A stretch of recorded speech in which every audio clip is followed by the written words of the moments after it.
हाँ, चलिए तो स्टार्ट करते हैं। हाँ, 1898 में जे थॉमसन नाम के एक साइंटिस्ट हुए थे जिन्होंने एक एटम का मॉडल प्रपोज्ड किया था सबसे पहले, जिसमें इन्होंने ये बोला कि एटम एक तरीके का क्या होता है, रिजिड स्फीयर होता है, मतलब एक हार्ड स्फीयर होता है। और उस स्फीयर का साइज कितना होता है, 10⁻⁻8 सेंटीमीटर टू, या अगर आप उसको मीटर में लेते हैं तो 10⁻⁻10 मीटर होता है उस स्फीयर का जो साइज है। ठीक है, और इस स्फीयर के अंदर जो पॉजिटिवली चार्ज्ड पार्टिकल्स होते हैं जिनको हम प्रोटॉन के फॉर्म पे कंसीडर करते हैं, वो यूनिफॉर्मली क्या होते हैं, डिस्ट्रीब्यूटेड होते हैं। मतलब इक्वली उस स्फीयर के अंदर जो पॉजिटिव चार्ज पार्टिकल है वो डिस्ट्रीब्यूटेड होते हैं। ऐसा किन्होंने बोला है, थॉमसन ने। ठीक है, बाकी चीजों को मिक्स नहीं करना, जो जैसे पढ़ा है उसको पढ़ के रखिए और आगे इसको पढ़ के आप समझते जाइएगा। ठीक है, तो थॉमसन ने ऐसा बोला। इसके बाद जो अदर जो नेगेटिवली चार्ज्ड पार्टिकल्स है, जिनको हम इलेक्ट्रॉन्स कंसीडर करते हैं, इन्होंने बोला कि इस स्फीयर के अंदर वो एक प्लम के फॉर्म में हमको मिलते हैं। प्लम का मतलब होता है कि जैसे खाने की चीजें होती है तो उसके अंदर बहुत सारा गूदा भरा रहता है। जैसे आम अगर आप खाते हो, मैंगो, तो उसमें बहुत सारे उसके क्या होते हैं, प्लम होते हैं। सेम एज वैसे ही उन्होंने क्या बोला कि जो प्रोटॉन है वो तो यूनिफॉर्मली डिस्ट्रीब्यूटेड होगा, लेकिन उसके अंदर क्या होगा, बहुत सारा प्लम भरा हुआ होगा। किस फॉर्म पे, इलेक्ट्रॉन के फॉर्म पे। और पॉजिटिव चार्ज कैसे होंगे, यूनिफॉर्मली डिस्ट्रीब्यूटेड होंगे। लेकिन जब इलेक्ट्रोमैग्नेटिक थ्योरी के थ्रू ये समझा गया कि अगर एटम का मॉडल ऐसा होता है तो एटम का मॉडल ऐसा अपीयर आपको नहीं हो सकता, या फिर ऐसा आपको नहीं मिल सकता। Does not give any stable model for atom. इस तरीके का आपको कोई भी एटम का स्टेबल मॉडल नहीं मिल सकता, बिकॉज एटम का जो मॉडल होता है वो स्टेबल होता है। ये हमको कैसे पता चला, बिकॉज इसमें जितने नंबर ऑफ प्रोटॉन होते हैं उतने नंबर ऑफ इलेक्ट्रॉन प्रेजेंट होते हैं, और मास वो होता है उसके सेंटर पे। ठीक है, जो कि न्यूट्रॉन पे डिपेंड करता है, और न्यूट्रॉन पे किसी भी टाइप का कोई चार्जेस नहीं होता। लेकिन इसमें दोनों टाइप के चार्जेस प्रेजेंट है, जिसमें दोनों चार्जेस कैसे है बोला जा रहा है, सिर्फ प्रोटॉन और इलेक्ट्रॉन के बारे में इन्होंने कंसीडर किया, और बोला कि पॉजिटिवली चार्ज्ड पार्टिकल्स इस स्फीयर के अंदर यूनिफॉर्मली डिस्ट्रीब्यूटेड होता है, जबकि जो नेगेटिवली चार्ज्ड पार्टिकल्स है वो प्लम के फॉर्म पे यहाँ पे क्या है, प्रेजेंट है। ठीक है, लेकिन इसको इलेक्ट्रोमैग्नेटिक थ्योरी के थ्रू अप्रूव नहीं किया गया, इनवैलिड माना गया। क्यों इनवैलिड माना गया ये हम देखेंगे, बट उन्होंने ये बोला कि ये जो मॉडल थॉमसन ने बताया है, ये रेजिन पुडिंग मॉडल इसको नाम दिया गया था। इसको प्लम पुडिंग मॉडल बोला जाता है, और साथ में इसको वाटरमेलन मॉडल भी बोला गया। वाटरमेलन मॉडल बोलने का ये मतलब था कि उसके अंदर बहुत सारा प्लम होगा, और प्लम के अंदर छोटे छोटे उसके क्या होंगे, जो सीड्स होंगे, उसको पॉजिटिव चार्ज पार्टिकल बोल दिया गया कि इक्वली वो डिस्ट्रीब्यूटेड है और उसके अंदर बहुत सारा प्लम भरा हुआ है। ठीक है, ऐसा बोल के उन्होंने उसको क्या बोल दिया कि ये लगभग वाटरमेलन के जैसा है, तो उसको क्या बोल दिया गया, वाटरमेलन मॉडल बोल दिया गया। लेकिन इलेक्ट्रोमैग्नेटिक थ्योरी ने इसको एक्सेप्ट नहीं किया। इसमें लिमिटेशन क्या थे, देखिए कि ये जो मॉडल था, जो कि हमको थॉमसन के थ्रू गिव किया गया था एटम का, ये नहीं बता पाता था कि पॉजिटिव और नेगेटिवली चार्ज जो एटम प्रेजेंट है, सॉरी चार्जेस जो प्रेजेंट है इस एटम के अंदर, वो कैसे एक दूसरे के साथ रिएक्ट नहीं कर रहे हैं अगर इस तरीके से प्रेजेंट है तो। और साथ में could not explain the hydrogen spectrum. इस हाइड्रोजन स्पेक्ट्रम के बारे में भी आप आई थिंक नेक्स्ट टॉपिक या फिर नेक्स्ट चैप्टर है आपका, उस पे पढ़ोगे कि क्या होता है ये बहुत ही अच्छी चीज है, आपको काफी अच्छे से इसको पढ़ना चाहिए। ठीक है, उसको भी एक्सप्लेन नहीं करता, आपको अभी नहीं पता है ये चीज, लेकिन मैं बताऊंगी आपको ये। इसमें डिफरेंट टाइप ऑफ स्पेक्ट्रम होते हैं जो आपको देखना होगा, सार, प्रिंसिपल, डिफ्यूज्ड, फंडामेंटल, ये सारे स्पेक्ट्रम के नेम होते हैं। आपको इन सब के बारे में पहले जानना होगा, तब आप इसके बारे में जानोगे। तो ये देखा गया कि इस जो हाइड्रोजन है हमारा, हाइड्रोजन एक एटम है, तो जब हम इसका स्पेक्ट्रम देखते हैं तो अगर हाइड्रोजन एटम का मॉडल ऐसा रहता है जैसा थॉमसन ने बताया है, तो वो उस स्पेक्ट्रम को शो नहीं करता जैसा हाइड्रोजन एटम स्पेक्ट्रम शो करता है वैसा, ठीक है। और थर्ड लिमिटेशन ये बताया गया कि ये अगर इसके ऊपर हम क्या करते हैं, एटॉमिक मॉडल अगर ऐसा रहता है, तो जब हम इसमें अल्फा रेस पार्टिकल का बम्बार्डमेंट करते हैं या उसका स्कैटरिंग करते हैं, तो ये उस एक्सपेरिमेंट को क्या नहीं करता है, शो नहीं करता है, मतलब उस एक्सपेरिमेंट को वो शो ही नहीं कर पाता है या एक्सप्लेन ही नहीं कर पाता है, ठीक है। तो इससे ये बात समझी गई कि ये जो थॉमसन एटॉमिक मॉडल है, ये एक बेस तो दे रहा है कि कैसे एटम का स्ट्रक्चर हो सकता है, लेकिन ये एग्जैक्टली करेक्ट नहीं है, क्योंकि इसमें ऐसा बोला गया है कि जो पॉजिटिवली चार्ज्ड पार्टिकल है वो यूनिफॉर्मली डिस्ट्रीब्यूटेड होता है और नेगेटिवली चार्ज्ड पार्टिकल प्लम के फॉर्म पे होता है। अगर ऐसा होगा तो जो पॉजिटिव और नेगेटिव चार्ज है वो आपस में रिएक्ट कर जाएंगे थ्रू इलेक्ट्रोमैग्नेटिक थ्योरी, और आपस में रिएक्ट करने के बाद वो क्या करेंगे, एक न्यूट्रल एटम का बिहेवियर शो करेंगे, और न्यूट्रल एटम का अगर बिहेवियर वो शो करते हैं तो उस टाइम पर इसका जो मॉडल है, इस टाइप में आप नहीं एक्सप्लेन कर सकते उन चीजों को, क्योंकि सेपरेटली तो नहीं होगा ना, क्योंकि इसमें बोला कि पॉजिटिवली चार्ज यूनिफॉर्मली डिस्ट्रीब्यूटेड है, तो अगर न्यूट्रल होगा तो वो यूनिफॉर्मली डिस्ट्रीब्यूटेड ही कैसे रहेगा, क्योंकि वो दोनों तो रिएक्ट कर चुके हैं और रिएक्ट करके वो न्यूट्रल हो जाएंगे, तो न्यूट्रल हो जाएंगे तो एक जगह पर वो सेंटराइज्ड हो जाएगा, सेंटराइज्ड होने के बाद वो तो यूनिफॉर्मली डिस्ट्रीब्यूटेड हो ही नहीं सकता है, ऐसी पॉसिबिलिटी हो ही नहीं सकती है, ऐसा बोला गया। लेकिन एक बेसिक तौर पर ये पता चल गया कि कोई एटम का स्ट्रक्चर अगर देखा जाए तो वो किस तरीके का हो सकता है, एक स्फीयर के जैसा उसका स्ट्रक्चर हो सकता है।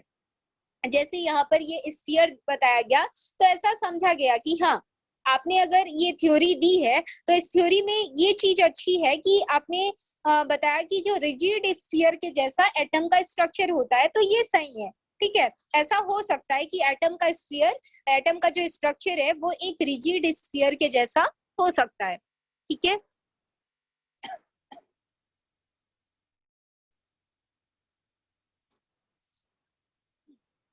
इसके बाद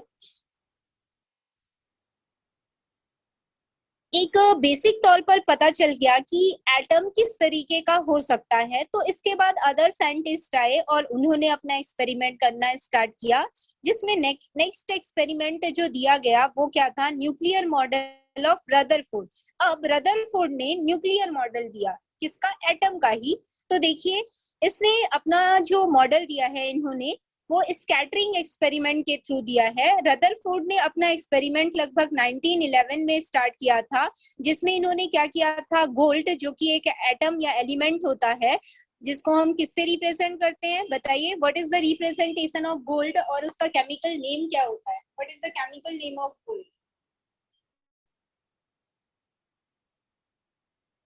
मैम AU एज। हाँ, उसको बोला किया जाता है,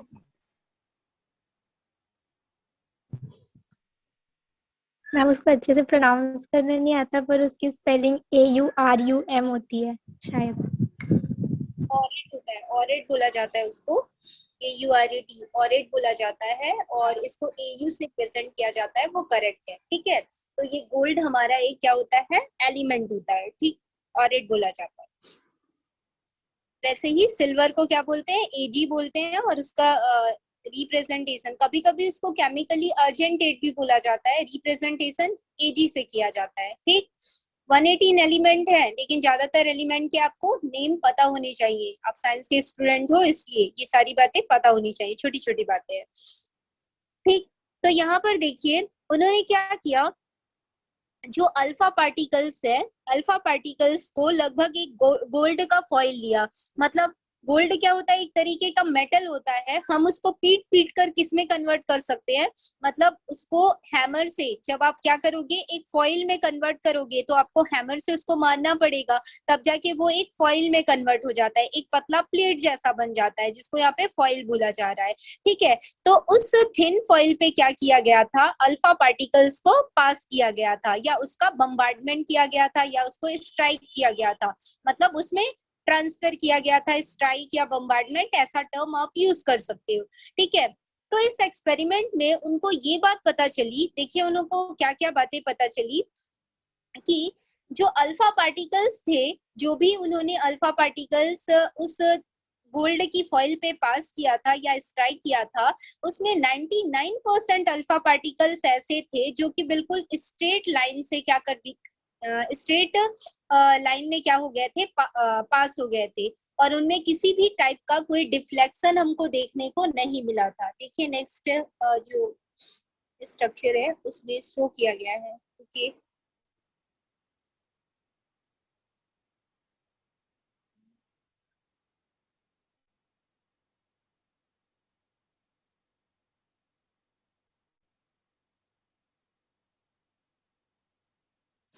हाँ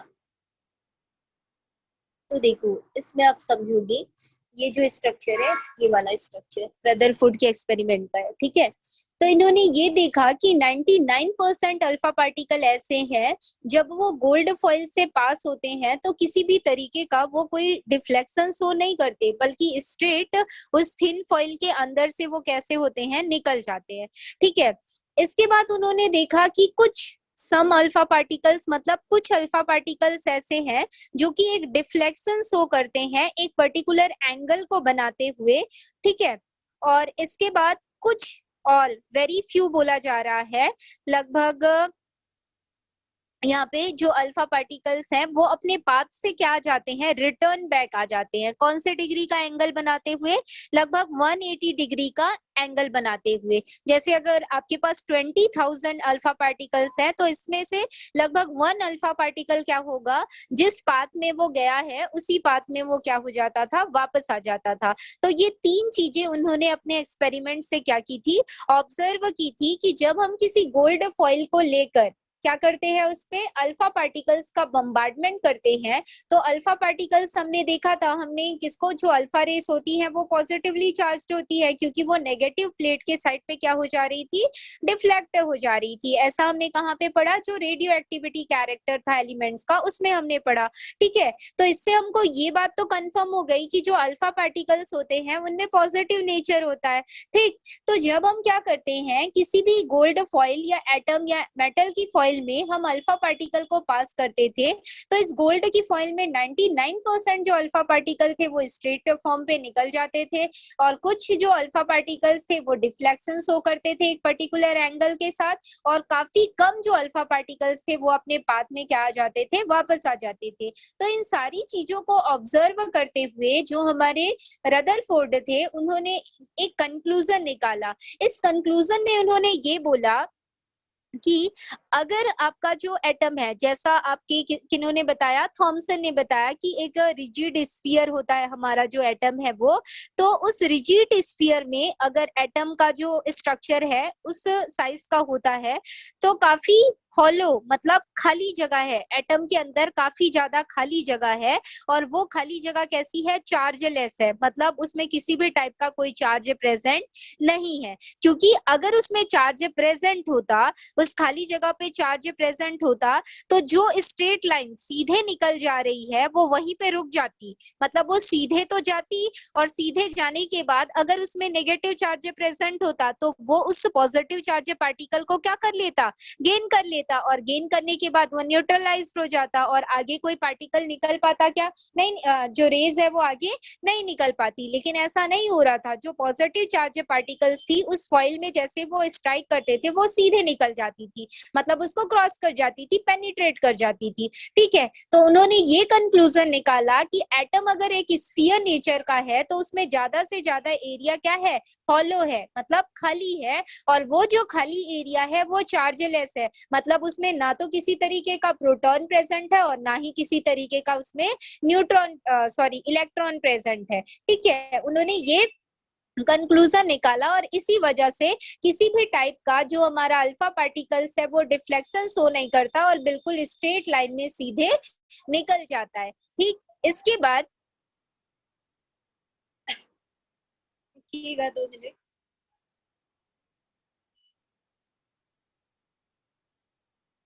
हाँ, इसके बाद, हाँ, इन्होंने क्या बोला कि जो आपके कुछ सम अल्फा पार्टिकल्स गेट डिफ्लेक्टेड, मतलब कुछ अल्फा पार्टिकल्स थे जो कि डिफ्लेक्शन शो कर रहे थे। तो उन्होंने ये कंक्लूजन निकाला कि जो हमारा सेंटर ऑफ द एटम है उसमें कौन सा चार्ज कंसिस्ट है, पॉजिटिवली चार्ज्ड पार्टिकल कंसिस्ट है, और जहां पर क्या वो शो करता है, अल्फा पार्टिकल्स डिफ्लेक्शन को शो करते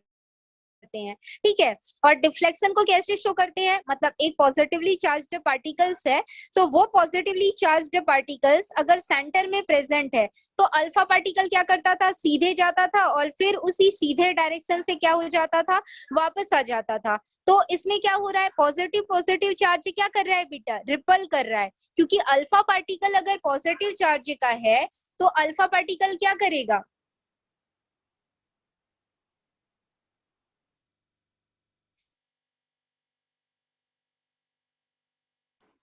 हाँ तो देखिए, अगर आपका अल्फा पार्टिकल पॉजिटिव चार्ज का है तो देखो यहाँ से ये अल्फा पार्टिकल आया, इस पॉजिटिव चार्ज से टकराया, तो जैसे ही ये यहाँ से टकराएगा तो सेम चार्जेस हैं, तो सेम चार्जेस क्या करने लगेंगे, रिपल्सन करने लगेंगे, और जैसे ही रिपल्सन होता है ये जिस डायरेक्शन से आया उसी डायरेक्शन में क्या हो जाता है, वापस चला जाता है। तो इससे ये बात पता चल गई कि एटम पे जो पॉजिटिव चार्ज पार्टिकल्स होते हैं वो कहाँ पे प्रेजेंट होते हैं, सेंटर पे प्रेजेंट होते हैं, क्योंकि बाकी जगह पर रे क्या हो रही है, काफी स्ट्रेट लाइन पे क्या हो जा रही है, निकल जा रही है, लेकिन सेंटर में वो क्या हो जाती है, एक तरीके का डिफ्लेक्शन हो करके उसी पाथ पे वापस चली जाती है। और ये ऐसा तभी पॉसिबल है जब सेंटर पे पॉजिटिव चार्ज प्रेजेंट हो और वो अल्फा पार्टिकल को रिपल कर दे, और रिपल करने से वो अपने ही पाथ पे कैसा चला जाए, वापस चला जाए। ठीक, इसके बाद उन्होंने ये बोला,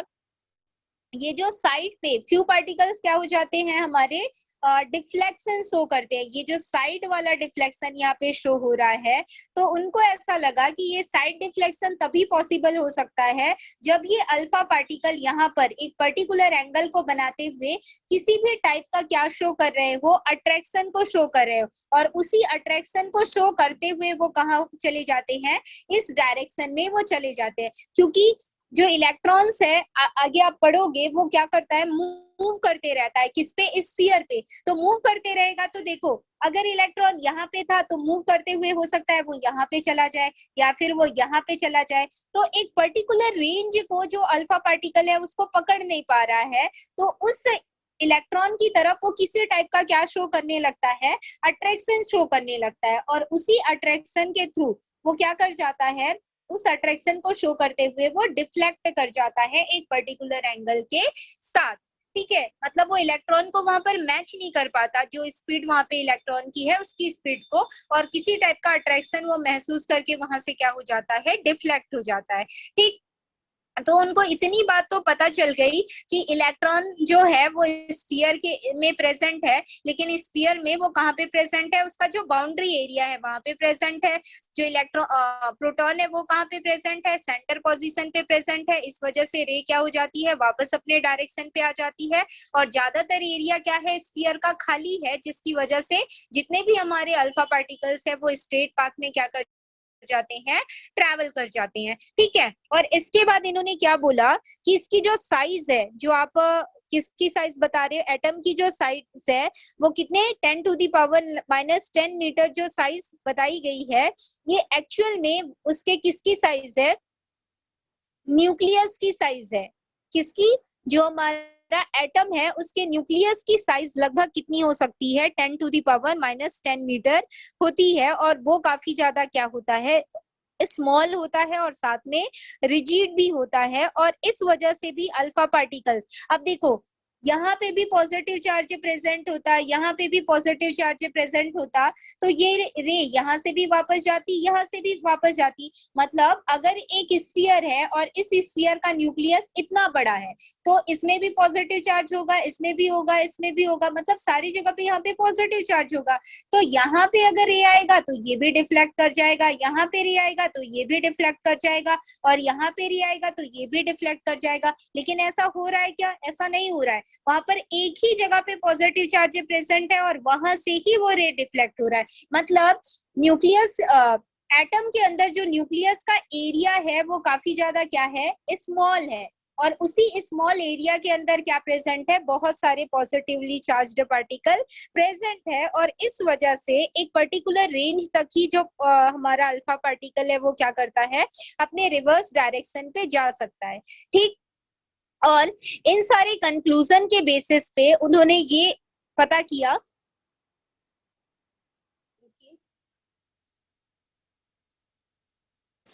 हाँ, इन सारे कंक्लूजन के बेसिस पे देखिए इन्होंने ये पता किया कि एटम स्फीयर शेप का होता है, रदरफोर्ड ने बता दिया। उन्होंने ये बोला कि एटम के सेंटर पे ही न्यूक्लियस प्रेजेंट होता है। ये कैसे पता चला? Through their experiment. ठीक है, और इसी सेंटर पे पॉजिटिवली चार्ज्ड पार्टिकल प्रेजेंट होते हैं और साथ में न्यूट्रॉन्स भी प्रेजेंट होते हैं। ये हमको पहले से ही पता है, बिकॉज उसी की वजह से एटम का हमको क्या पता चलता है, मास पता चलता है। Rule number 15। ठीक है, तो यहाँ पर आपके क्या हो जाएंगे, बहुत सारे मतलब जो भी मास है उसका जो एक्चुअल पॉइंट है वो सेंटराइज कहाँ पे होता है, न्यूक्लियस, एटम के न्यूक्लियस पे, जो कि काफी स्मॉल एरिया होता है, लगभग 10⁻⁻10 मीटर तक का एरिया होता है। ठीक है, इन सारे ऑब्जर्वेशन के बेस पर या फैक्ट के बेसिस पे रदरफोर्ड ने एक